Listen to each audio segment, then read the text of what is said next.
I'm Jason Walsh. I'm a trainer in Los Angeles, and I get actors ready for movies.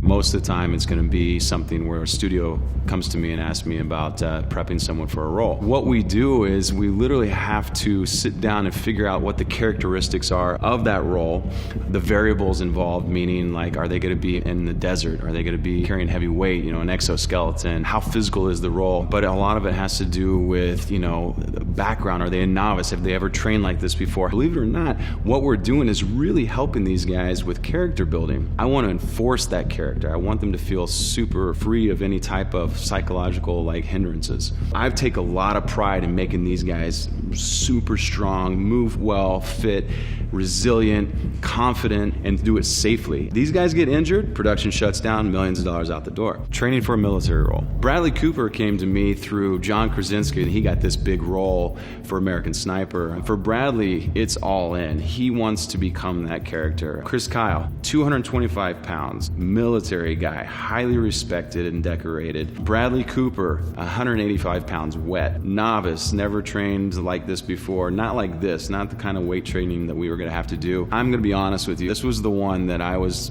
most worried about in my career, because I didn't know if we could achieve what he wanted to achieve. We had almost 12 weeks total. I think it was the first 8 weeks that we were doing two-a-days. I mean, we had a lot. I thought maybe 20, 25 pounds was doable in that time frame that we had. 40 pounds heavier is a big deal. We had to get him moving. We had to get the weights going. I decided that this was the move, the trap bar deadlift, that we were going to pretty much make the foundation of everything. There's two variables here that I can play with, and that is the range of motion and the weight. We started safe, and we started at a high position. We started light. As I see him progress and get better, we can take those down. So we got Bradley really strong. And as we progressed, he became more mobile. He could actually lift from the ground. And the confidence and everything that came with that, I mean, literally, it was amazing to watch the transformation. We actually ended up, towards the end of it, lifting a little over 425 pounds. You cannot fake the way 400 pounds feels when you lift it off the ground. So in the movie, that's real. We ended up doing, I think it was 4 days of two-a-days. He would come in the mornings, 6 a.m. We would train for an hour, hour and a half. He would go home and recover. He would come back. We'd do a lot of the volume training in the afternoons. And then he would do a half day on Wednesday. And that was his week. He didn't need to get ripped. He needed to get big. And that's a big difference. I knew that there's no way in hell that that guy was going to eat as many calories as he needed to put that kind of mass on. So we had to drink the calories. So I just progressed it week by week to try to increase a little bit at a time, 500 calories or so. I knew that we had been doing a really good job. Once we hit the 200 mark from the 180 mark, everything started rolling. His body just couldn't get enough of it. He was recovering. He was doing everything he needed to do. And it wasn't until the day before shooting that we got him on the scale, and it literally read 225, and I couldn't even believe it.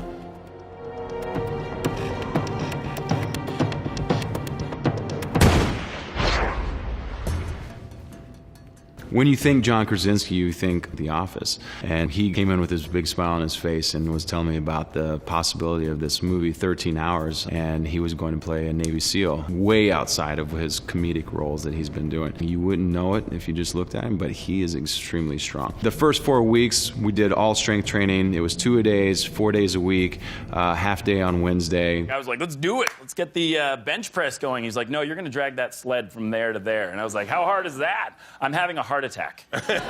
We had the luxury of working with John for quite a while before we started shooting 13 Hours. I was very confident in John's ability to move, so all we had to do was turn the dial up for him. Every day we would end up doing some sort of squatting variation. We'd do front squat to press, great complex exercise, and we would also have him start doing just overhead press. Still engaging the whole body while doing the pressing, so it's even more taxing on the body. Love the dumbbell bench press. I just like the fact that each arm is working independently of one another. And John crushed it, man. He was doing over 100-pound dumbbells. Not to mention that we ended up doing a lot of conditioning as well that was going to help with that, the fat burning effect. A lot of high-intensity training, pushing the sled back and forth, picking weights up, slamming it down, jumping, running, pushing, all of that with little to no rest. It definitely comes across on screen when they put this kind of work in. Let's go! We gotta move! So I was training Emily Blunt for a while with John. Those two in the gym at the same time is absolutely hilarious. They're the most comedic people I've ever seen. Nothing really gets done in the gym, so we had to separate them because we had a lot of work to do. Emily came in, she got her first action role. Edge of Tomorrow was fantastic. She had to wear an exoskeleton, and this thing weighed about 70 pounds. And day in, day out, shooting with 70 pounds on your back, that's a new one for me. This is what keeps my job pretty interesting too, because I never even thought that someone would be doing something like this. We ended up doing a lot of conditioning out on a track and using weight vests to kind of mimic that feeling of having that exterior skeleton and teaching her how to move with that weight on her back. We progress just like anything else. You're not going to go and you're going to put 50 pounds of weight vest on someone. So we would start with a 10-pound weight vest. 1 week we'd end up doing a 20-pound, a 30-pound, a 40-pound, eventually a 50-pound weight vest. I just wanted her to get an idea of what that was going to feel like and how hindering it is, because a 70-pound exoskeleton with day after day after day of moving could throw something out of whack.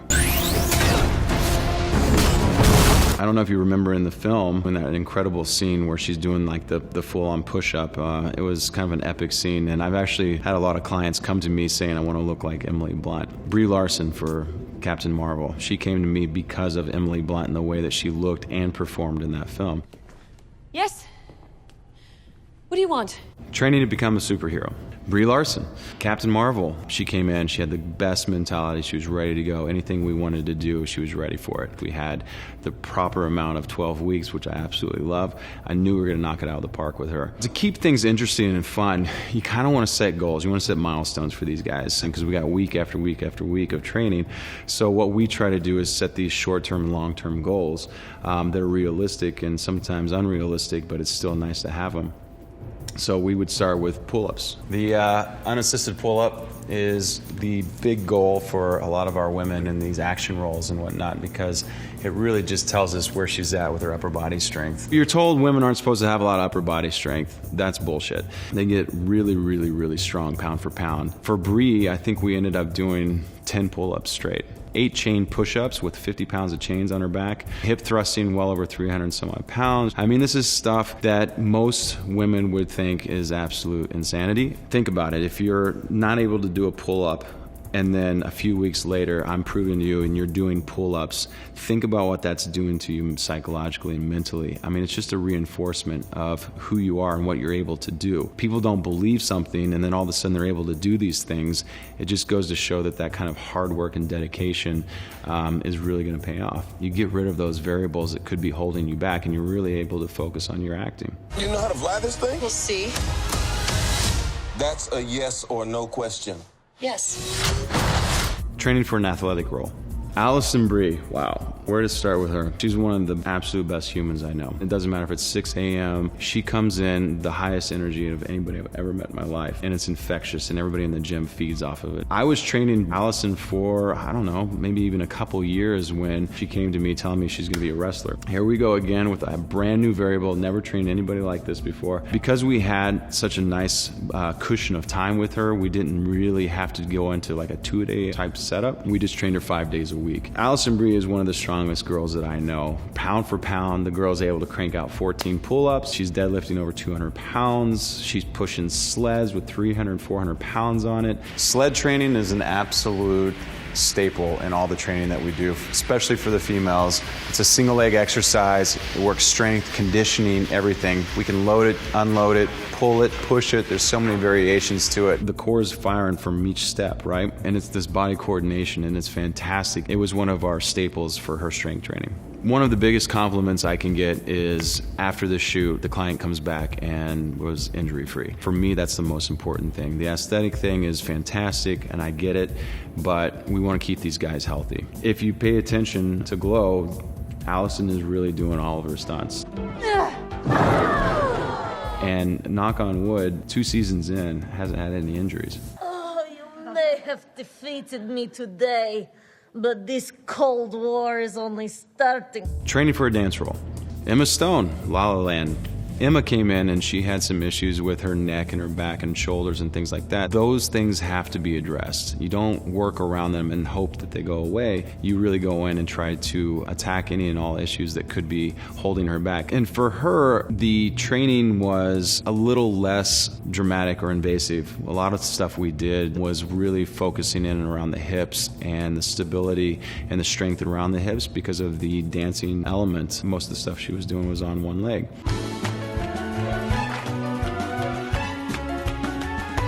We did a lot of strength training, a lot of mobility drills, balance stuff, a lot of crawling for core and coordination and things like that. We didn't have as much time. We had about 6 weeks before shooting. It's a hard balance because you don't want to train her too much because she's got all the dance training and choreography and all that kind of stuff that's going on the outside. So what I did is I just actually ended up training her less days, giving her more recovery. And I think we were doing about 4 to 5 days for the first couple weeks, and then we just kind of tapered all the way through the end until she started shooting.